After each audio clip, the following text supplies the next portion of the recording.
이 시험은 각 영역별로 빵점을 맞는다고 해도 뭐는 안 생긴다. 과락 조건에서는 피해갈 수 있다. 보통 1년에 한 3만 명 정도 되시는 분들이 시험을 보시는데 과락 1명, 2명, 3만 분의 1의 확률 안에 들어갔다는 건 가문의 영광이죠. 어디 다니시면서 과락이 됐다면 자랑하고 다니셔도 돼. 왜? 3만 분의 1의 확률에서 그 확률 안에 드신 분이세요. 무슨 얘기인지 이해가 되죠?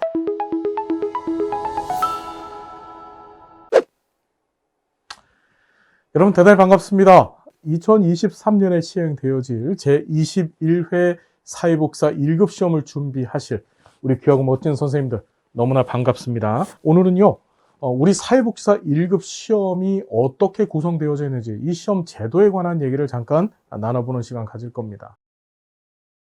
시험이 어떻게 구성되어 있는지 봅시다. 시험의 과목 수, 여러분 과목이라는 말 되게 중요해요. 우리 뒤에 가서 공부하겠지만 이 시험은 과목과 영역으로 구분되어져 있습니다. 자, 보면 이 시험은 다시 한번 과목이 몇 개? 3과목이다. 그 3과목 안에 영역이 몇 개? 8개라는 거 여러분 명심해 두셔야 돼요. 이게 우리가 합격과 불합격을 결정짓는 굉장히 중요한 요소로 작동을 하게 됩니다. 자, 과목이 3개, 그 과목 안에 속해 있는 영역이 8개다. 그래서 문제는 총 200문제를 시험을 보게 되는데 그 200문제라고 하는 것은 그 8개 영역, 각 영역별로 25문제씩. 그럼 25 곱하기 8하니까 200문제가 되는 거죠. 그리고 배점은 한 문제당 1점씩 배점이 되어져 있고, 뭐 당연히 총점은 200점 되겠죠. 자, 문제 형식은 객관식 오지택일형, 그렇죠.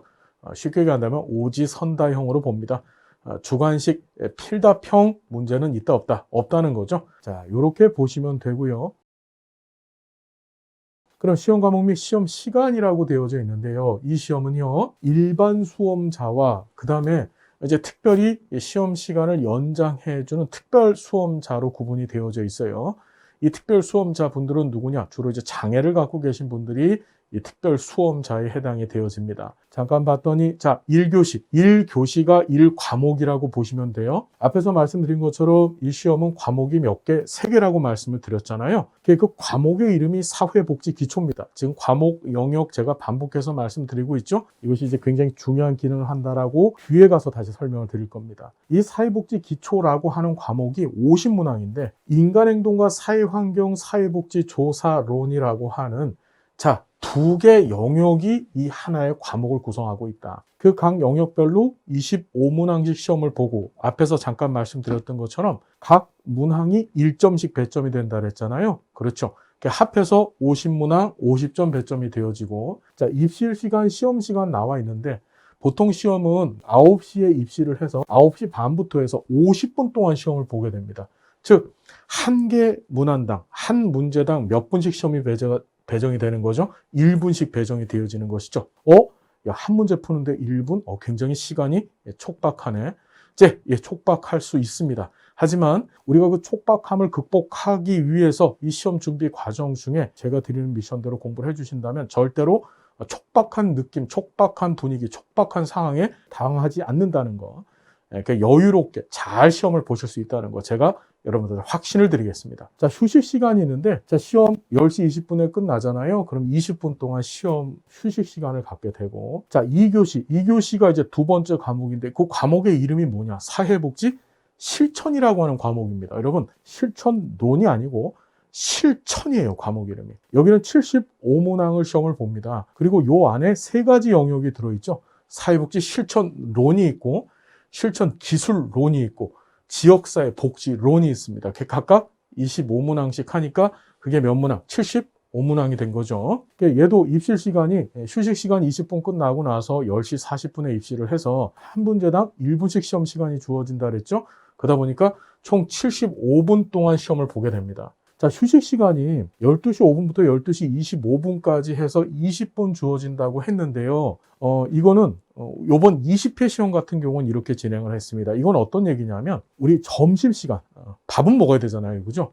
근데 20회 시험 같은 경우에는 이 코로나 사태, 코로나19에 의한 그 상황이 너무나 엄중해서 이 점심시간을 배제를 했습니다. 하지만 제 추측에는 여러분들이 시험을 보시게 될 내년 2023년도, 그렇죠. 21회 시험 때는 이제 엔데믹이라고 하죠. 이 팬데믹이 끝나고 엔데믹 상황이 올 것이고, 그럼 점심시간이 주어질 것입니다. 그럼 20분이 아니라 한 4, 50분 정도 시간이 주어집니다. 다시 정리하자면 여기서 말씀드렸던 이 휴식 시간이라고 하는 것은 무슨 시간이에요? 예, 이제 특별한 상황에서 요번 20회의 휴식 시간이니까 요건 염두하지 마시고 우리 시험 때는 점심시간 주어지겠구나 라고 생각하시고 정리하시면 됩니다. 자, 3교시인데 3교시의 시험 과목 이름이 사회복지 정책과 제도입니다. 자, 과목 이름이 정책과 제도예요. 여기 역시도 어떻게 75문항을 보고 이 안에 세부 영역 순서대로 사회복지 정책론, 행정론, 법제론의 시험을 보시게 돼요. 자, 입시 시간 뭐 이런 건 별 의미가 없고 역시 75분, 즉 한 문제당 풀이 과정으로 풀이 시간으로 1분씩이 주어진다는 사실 정도만 보시면 됩니다. 자, 요 참고해 두셔야 될 게 있는데요.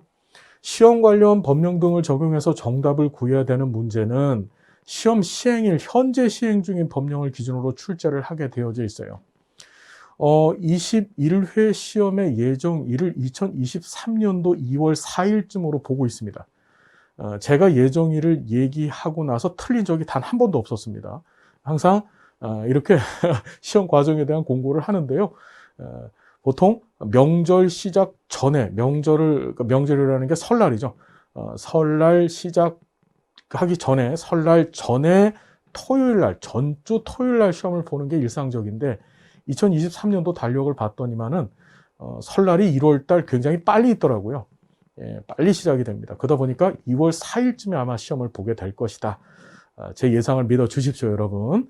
자, 그래서 2월 4일 날, 그때 어떻게 시행되어지는, 자, 우리가 제정된 것이 아니라, 제정이나 또는 개정된 법이 아니라 시행되어져서 시행 중인 법령을 기준으로 해서 출제가 되어진다. 이 관련해서는 우리 2부에서 우리 커리큘럼 말씀을 드릴 텐데, 그 커리큘럼 중에 뭘 얘기를 드릴 거냐면 그 개정 법령 특강 부분을 말씀을 드릴 거예요.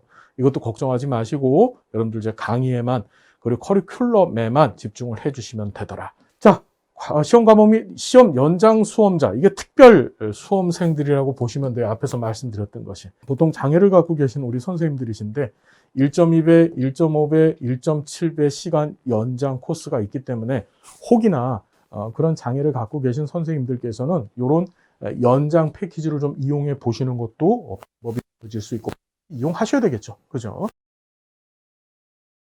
자, 합격자 결정 기준입니다. 이걸 잘 정리를 해 두십시오. 시험의 합격 결정에 있어서는 매 과목 몇 할, 4할 이상, 전과목 총점에 6할 이상을 득점한 자를 합격자, 뭘로 정한다고요? 합격 예정자로 결정하게 되어져 있습니다. 이게 어떤 의미냐면요. 매 과목 4할 이상, 전과목 6할이에요. 정리를 해봅시다. 우리 시험은 과목이 몇 개 있었다 그랬죠, 여러분? 과목이 3개입니다. 그렇죠. 그 과목이 뭐라 그랬죠? 첫 번째가 사회복지 기초라고 하는 과목이 있고, 자, 두 번째가 사회복지 실천이 있었죠. 자, 세 번째 과목이 뭐죠, 여러분? 예, 사회복지 정책과 제도라고 하는 과목이 있었습니다. 이렇게 3개의 과목이 있었다. 이게 과목이라 그랬습니다. 기억나죠? 자, 이 과목 안에 어떻게 영역이 있었다 그랬죠? 기억나세요? 자, 그 영역을 봤더니 이 사회복지 기초라고 하는 과목 안에 2가지 영역, 인간행동과 사회환경, 사회복지 조사론이 각각 25문제, 25문제씩, 다시 사회복지 실천이라고 하는 과목 안에 사회복지 실천론, 사회복지 실천 기술론, 지역사회 복지론이 각각 25문제씩. 그래서 여기 75문제, 여기 50문제. 사회복지 정책과 제도라고 하는 과목 안에, 자, 얘처럼 사회복지 정책론, 사회복지 행정론, 사회복지 법제론이라고 하는 영역이 있고, 이게 어떻게 총 75문제 이렇게 구성되어 있다라고 말씀을 드렸었어요. 그런데 합격을 위해서는 어떻게 합격이 결정이 되어지냐면, 자, 매 과목이 몇 할 이상? 4할 이상, 즉 40%입니다. 우리 총 문제를 다 더하면 200문제가 되죠. 그러니까 50문제, 75문제, 75문제를 더했더니 몇 문제? 200문제가 되는 거예요. 다시 얘기한다면 200문제 중에서 매 과목별 4할 이상 전 과목 총점의 6할이라 했어요. 200문제 중에서 전 과목 총점의 6할, 즉 60%. 몇 문제죠? 120문제죠. 다시 정리하자면 이 시험을 합격하기 위해서는 2가지 조건이 필요한데 그 2가지 조건이 첫 번째가 총점 조건입니다. 이 총점 조건이 바로 이 6할이라고 하는 얘기죠. 이렇게 6할 이상을 득점했으니까 120점을 맞아주시면 되는 거야. 그 다음에 자, 매 과목 4할 이상이라고 얘기하는데 이것이 과락 조건이라고 하죠. 과목별 낙방을 얘기하는 거예요. 매 과목 4할이라고 하는 얘기는 무슨 소리냐면, 자, 여기 잘 보셔야 되는 게 사회복지 기초가 과목이라 그랬죠. 얘는 영역이라 그랬어요. 그럼 사회복지 기초 50문제잖아요. 그죠? 이 50문제에서 100분의 40. 그럼 몇 문제가 되는 거예요, 여러분? 20문제 되는 거죠. 여기 같은 경우는 35문제. 그렇죠? 75 곱하기 100분의 40 하면 3, 4, 10해서 35가 30문제죠. 여기도 30문제. 20문제, 30문제, 30문제가 됩니다. 무슨 얘기냐 하면 지금 어떤 얘기인지 잘 정리해 볼게요. 예를 들자면 여러분들이 많이 어려워하시는 사회복지조사론을 빵점을 맞고 25문제를 다 틀렸어요. 다 틀리고 뭘 했다? 인인간 행동과 사회환경에서 20문제만 맞춰줬다. 그러면 과목별 낙방인 이 과락 4할 조건에 들어가야 안 들어가요? 안 들어가는 겁니다. 이해가 되시나요? 어떤 얘기인지? 다시 정리하자면 이 시험은 각 영역별로 빵점을 맞는다고 해도 뭐는 안 생긴다. 이 과목별 4할 이상이라고 하는 이 과락 조건에서는 피해갈 수 있다. 무슨 얘기인지 정리되세요? 그러니까 굉장히 시험 준비를 하실 때 이 테크닉에 대한 얘기도 우리가 계속 공부할 텐데요. 전략적 접근을 하실 수가 있습니다. 전략적 접근이라고 하는 것은 전체 총점 120점을 맞는 데 초점을 두시고 이 과목별 낙방에 대해서는 그다지 신경 쓰지 않고 진행을 하셔도 시험 준비에 무리가 없다는 말씀을 드리는 거예요. 과락은 아주 특별한 경우가 아니면 발생하지 않습니다. 보통 1년에 한 3만 명 정도 되시는 분들이 시험을 보시는데 과락 1명, 2명, 3만 분의 1의 확률 안에 들어갔다는 건 가문의 영광이죠. 어디 다니시면서 과락이 됐다 그러면 자랑하고 다니셔도 돼. 나 과락당했다고. 왜? 3만 분의 1의 확률에서 그 확률 안에 드신 분이세요. 무슨 얘기인지 이해가 되죠? 그렇다고 여러분들한테 과락을 하시라는 얘기가 절대 아닙니다. 자, 다시 정리하자면 120점이라고 하는 이 점수를 맞는 데다가만 초점을 두십시오. 과락을 그닥 걱정하지 마시고. 알겠죠? 그럼 여러분 120점이라고 하는 것이 생각을 해보세요. 우리가 8개 영역을 시험을 볼 텐데 그걸 200문제를 갖고서 시험을 볼 건데 120개라고 하는 거, 각각의 영역이 25문제인데 여기서 10문제씩 틀려도, 즉 각 영역별로 15문제씩만 맞아도 8개 영역 120점이 되는 거예요. 각 영역별 몇 개, 10개씩 틀려도 괜찮습니다. 그래도 120점을 확보할 수 있다. 자, 그럼에도 불구하고 이 시험이 합격률이 굉장히 낮습니다. 우리 20회 시험 같은 경우에는 합격률이 조금 높았었는데, 그러니까 19회 시험이죠. 19회 시험이 합격률이 좀 높았는데 20회 시험 같은 경우에는 36% 정도 합격률. 보통 이 시험은 30% 초반대에서 합격률이 결정이 되어져요. 무슨 얘기인지 여러분 알고 계시죠? 예. 그게 어려운 시험으로 정평이 낮아 있습니다. 도대체 그 이유는 무엇일까? 우리 계속 얘기를 좀 나눠봅시다. 일단 정리를 해보시면, 자, 사회복사 1급 시험에 합격을, 시험, 필기시험에서 합격을 하시면 합격 예정자가 되시는 거고요. 이 합격 예정자가 되신 다음에 한국사회복지사협회에다가 응시자격 서류심사라고 해서 사회복지사 1급 자격증을 취득하실 수 있는 법적 조건을 갖췄다는 그 서류들을 제출하게 됩니다. 뭐 대학 졸업증명서라든지 현장에서 재직 중이신 분들은 재직증명서, 건강보험료, 납입증명 같은 것들을 제출하시게 되고, 그러면 이제 최종 합격 또는 그 서류에서 미비, 서류가 부족하다고 판단되어지면 그때 이제 불합격 처리가 될 수도 있는 거예요. 그래서 합격자가 아니라 이 필기시험 합격하신 분들은 합격 예정자라고 이야기하는 겁니다. 자, 최종 합격자 발표 후 뭐 나머지 내용은 읽어보시고요. 자, 응시 자격을 잠깐만 보겠습니다. 뭐 지금 박사 취득하신 분인데 2024년 2월 말까지 학위를 취득한 자, 시험은 2월 초쯤에 볼 건데요. 2월 말에 학위를 취득해도 시험 응시 자격 부족함이 없다는 거. 자, 뭐 나머지 내용들 잘 보시면 되는데 그닥 큰 얘기는 없고요. 자, 그냥 간단하게만 제가 정리를 좀 드리면은 이런 거죠. 어떤 분들이 응시를 하실 수 있냐면 전공 불문하고, 전공 불문입니다. 4년제 대학을 졸업하신 분들, 전공 불문하고 4년제 대학을 졸업하시고 나서 사회복지사 자격증을 취득하셨거나, 그렇죠? 그 취득의 루트는 뭐 평생교육원, 학점은행자 여러 가지 방법들이 있습니다. 취득을 하셨거나 또는 2월 28일까지, 2023년도 2월 28일까지 취득을 예정 중이신 분들, 무슨 얘기인지 되시죠? 예, 그런 분들은 모두 응시하실 수 있다. 또는 2년제 대학을 졸업하시고 나서 역시 전공 불문학고입니다. 자, 현장에서 경력을 쌓으신 다음에 1년 경력을 쌓으셔야 돼요. 그런 분들은 사회복지사 2급 자격증을 갖고 1년 이상 경력을 쌓으신 분들이 시험을 보실 수 있다. 무슨 얘기인지 이해가 되셨죠? 자, 그 정도로만 정리를 해 두시면 된다. 물론 사회복지학과 졸업생들은 무조건 시험을 보실 수 있는 거고요. 4년제 사회복지학과 졸업생들은요. 자, 결격 사유 나와 있는데 이것도 그닥 중요한 내용은 아닙니다. 이런 분들 결격 사유, 마약, 대마, 향, 정신성 의약품 중독 돼 계신 분들은 안 계시죠? 예. 지금 보여요. 누군지 보입니다. 예. 보이는데 얘기하지 않겠습니다. 자, 나머지 보시고요. 사회복지사 자격 취소 내용도 그다지 중요한 얘기 아닙니다. 이것도 한번 그냥 편안히 읽어보시고요. 나중에 현장에 가셔서 여러분들이 사회복지사 1급 자격증을 취득하신 다음에 현장에 가셔서 자격증 대여하거나 또는 양도하거나 여러분들의 자격증의 급수를 2급인 걸 1급으로 막 위조하거나 변조하거나 이런 것들이 적발이 되어지면 형사상 처벌을 받게 되어집니다. 바로 자격 취소가 진행되는 거죠. 자, 나머지 좀 보시고요. 자, 많은 분들이 사회복지사 1급을 자격증을 따는 데만 초점을 둬요. 예, 맞아요. 우리 1급 자격증 반드시 취득하셔야 됩니다. 그래서 이렇게 열심히 공부하시는 거죠. 근데 중요한 것이 왜 1급 자격증을 취득하셔야 되는지에 대한 목적과 목표가 사실은 명확치 않아요. 여러분, 우리나라는 1997년에 이 사회복지사 1급 자격증 제도를 법적으로 처음으로 도입을 해요. 사회복지사업법이라고 하는 법 개정을 통해서 사회복지사 1급 자격증 제도를 처음 만듭니다. 만들고 2003년도서부터 뭘 했다?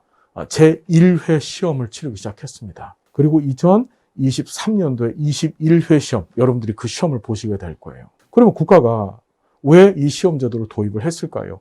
그 이유는 단 한 가지입니다. 사회복지사의 전문성 때문에 그렇죠. 여러분, 우린 전문가입니다. 우리의 직업은 사람을 다루는 일을 하고요. 사람들을 돌보고, 사람들을 변화시키고, 사람들의 욕구와 문제를 충족시켜 줄 수 있을 만큼의 아주 위대하고 놀랍고 큰 지식 체계를 갖고 있는 사람들이 바로 우리들이에요. 여러분 부탁드립니다. 이 시간대, 시험 준비를 하는 이 시간대 제대로 공부를 좀 해주십시오. 물론 자격증을 따기 위해서 시험 준비를 하지만 더 나아가서 여러분들이 현장에서 정말 좋은 전문적 지식을 가지고 그 지식에 기반한 기술을 활용해서 클라이언트에게 변화의 영향을 줄 수 있는 그런 멋진 사회복지사. 한 단계 더 뛰어서 사회복지사 1급 자격증을 취득하셨으면 이제 슈퍼바이저도 되셔야 되고, 즉 관리자가 되셔야 되고, 또 학교에 가셔서 학생들을 가르치는, 여러분들의 후배들, 후학들을 가르치는 일도 여러분들이 하실 수가 있습니다. 여러분들 그런 일들을 하기 위한 전초적인 지식체계를 만드는 시간을 이 시간으로 잡아주셨으면 좋겠어요. 어떤 시간? 시험 준비를 하는 시간. 여러분, 이 세상에서 제일 소중한 것이 무엇입니까? 바로 여러분들의 꿈이고요. 여러분들의 인생입니다.